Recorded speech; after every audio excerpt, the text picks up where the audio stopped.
আজকে দোকানে খুব শীঘ্রই পৌঁছে গেলাম, কারণ আকাশে মেঘ করেছিল। তারপর টেবিল চেয়ারগুলি গুছিয়ে নিলাম। দোকান খোলার সঙ্গে সঙ্গে প্রথম কাস্টমার চলে আসে। তারপর প্লেট চামচগুলি গুছিয়ে নিলাম। মোমোর জন্য সস প্যাক করে নিলাম। এই দাদাটি 3টি অমলেটের অর্ডার দিয়েছিল, তাকে 3টি অমলেট তৈরি করে দিয়ে দিলাম। দোকানের সামনে এই গাড়িটি রেখে চলে যায় কোনো জিনিস না নিয়ে। সন্ধ্যা হয়ে আসে, লাইটটি জ্বালিয়ে নিলাম। সন্ধ্যা হয়ে গিয়েছে, একটি লোকও আসছিল না। অনেক সময় টোটোটি দাঁড় করিয়ে রেখে চলে যায়। এই দাদুগুলি দোকানে চলে আসে কিন্তু কোনো জিনিস না নিয়ে চলে যায়।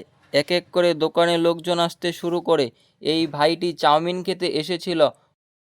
গরমে কাকুটির গলা শুকিয়ে গিয়েছিল, তাই জল খেয়ে নিল। তারপর চাউমিন খেয়ে টাকা দিয়ে দিল।